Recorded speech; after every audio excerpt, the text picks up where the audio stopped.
Hello, this is the Bible in fewer words. We are Carol and Steve Wells. This is episode 148, 2 Kings, chapters 5 and 6. If you enjoy this podcast and the Skeptic's Annotated Bible website, consider supporting us at patreon.com/BFW. Hi, Steve. Hi, Carol. I understand we have an anthology of funny short stories today. Yes, this is a chapter, but with a lot of short, disconnected stories. Some of them are only a few verses. Okay. We don't know exactly when these are occurring, who is king at this time, or anything like that. It's just the stories about Elisha. Okay. So he's the common denominator. Yep. Great. Should we get started? Mm-hmm. Okay. Chapter 5, verse 1. Naaman was a mighty man and a Syrian captain. God had helped him conquer his enemies, but he had leprosy. A young Israelite girl who had been captured by the Syrians served Naaman's wife. She said to her mistress, "There's a prophet in Samaria who can cure leprosy." Naaman's wife told Naaman what the girl said. So the king of Syria wrote a letter to the king of Israel and sent Naaman to deliver it.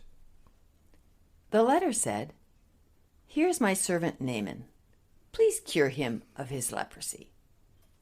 When the king of Israel read the letter, he tore his clothes and said, "I can't cure leprosy. He's just trying to pick a fight with me." He just assumed, hey, I'll tell the king and he'll figure it out. The whole leprosy curing thing. Yeah, I guess so. So then when Elisha heard that the king had torn his clothes, he said to him, "Why did you tear your clothes? Let Naaman come to me. I'll show him what a great prophet I am." Okay, so that's kind of the solution is the king didn't know that Elijah was around in his... Yeah, the king was upset. "Why are you asking me? I'm tearing my clothes and stuff." I know nothing about leprosy. Yeah, I can't cure leprosy. And then Elisha's kind of upset at the king for tearing his clothes. "Yeah, I can do it." Yeah. Yeah. Don't worry about this. Yeah. So Naaman came to the door of Elijah's house. Elisha sent a messenger to Naaman saying, "Go wash in the Jordan River 7 times. That'll cure you." So Naaman washed himself how many times? 7 times in the Jordan, and that cured him of his leprosy. Naaman returned to Elisha and said, "Now I know that the God of Israel is the only God. Let me pay you something for curing me." But Elijah wouldn't accept any payment. Yeah, so that's sort of the end of that story. But not really. Not quite, because now we're going to introduce Elisha's servant Gehazi. Elisha's servant Gehazi said, "Elisha won't take any payment for Naaman's cure, but I will." So Gehazi caught up with Naaman and said to him, "Elijah sent me to say, 2 sons of prophets will be coming your way. Give them each a talent of silver and 2 sets of clothes." Naaman said, "I'll give you 2 talents of silver and 2 sets of clothes." Oh, because he probably sees through it, you think? There's No. not 2 sons of prophets coming by. It's for you, buddy. I don't know, maybe he said, "We don't have to wait for these 2 sons of prophets. Here's 2 talents of silver and 2 sets of clothes. 2 sets of clothes." Yeah. And Gehazi stored the silver and clothes in a secret place. Yeah, he's not turning that over to Elisha. Yeah.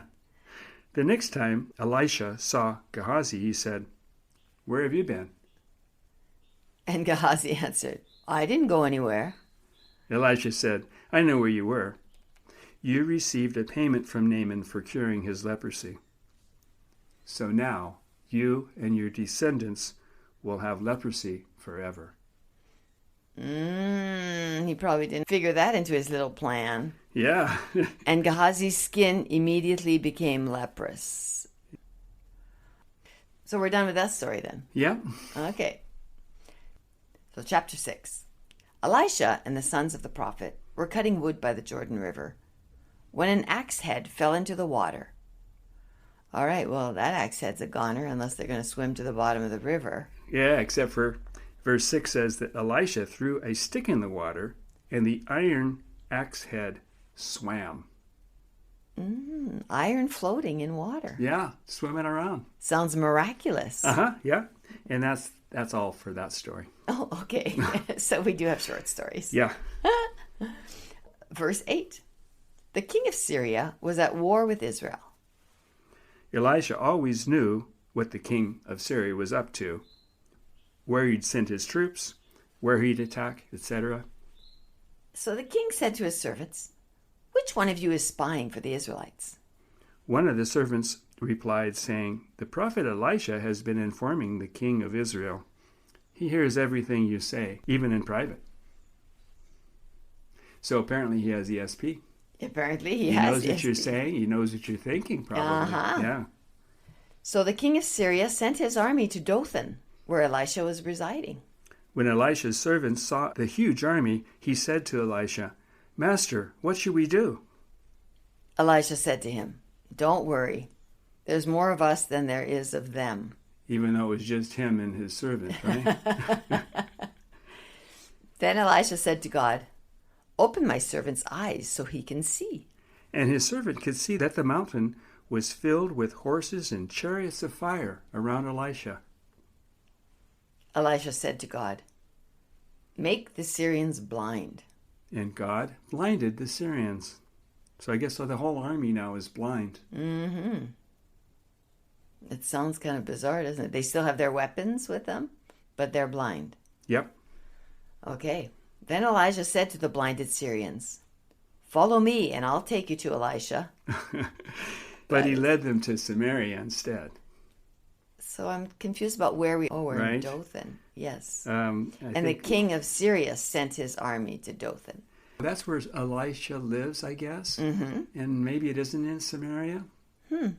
When they arrived in Samaria, Elisha said to God, "Open their eyes so they can see." So Elisha's kind of ordering.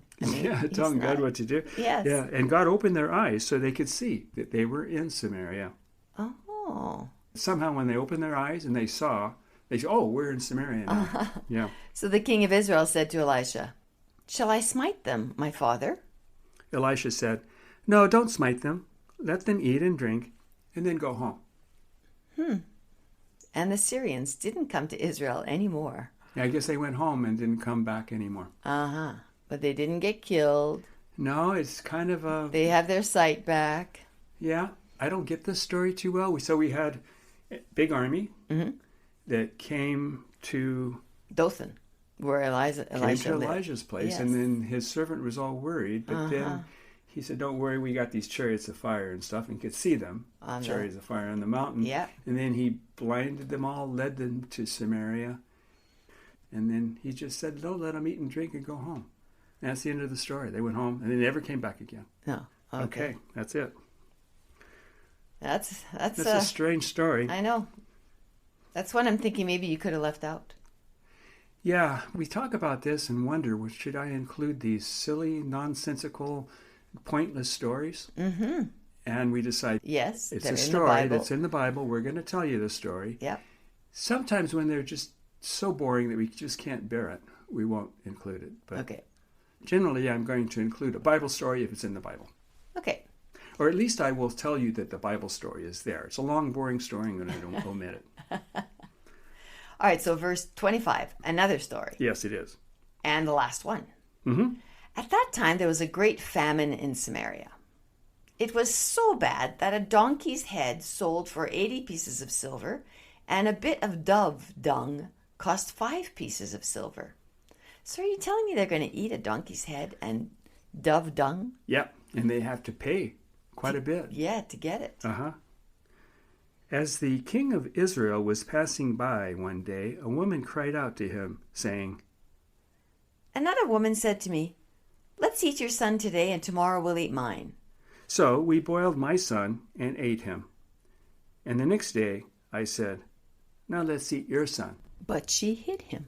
When the king heard the woman's story, he tore his clothes, put sackcloth on his flesh, and said, "I'm going to chop off Elisha's head." Then the king sent a messenger to Elisha who said, "God has done these evil things." I'm trying not to use the word bizarre anymore. Yeah. But this is strange. Yeah. But it is interesting. God did all these evil things. He sent this famine, apparently, for no apparent reason. And now these two women have this confrontation about... Or just not even a confrontation, just, a deal. Let's make a deal. Okay, We're we'll starving. eat my son today. Tomorrow we'll eat your son. You'd think they'd wait a few more days. They're probably kind of full. Yeah, and I'm sorry to end this story here, but that's how chapter 6 ends. God has done these evil things. Mm-hmm. Yeah.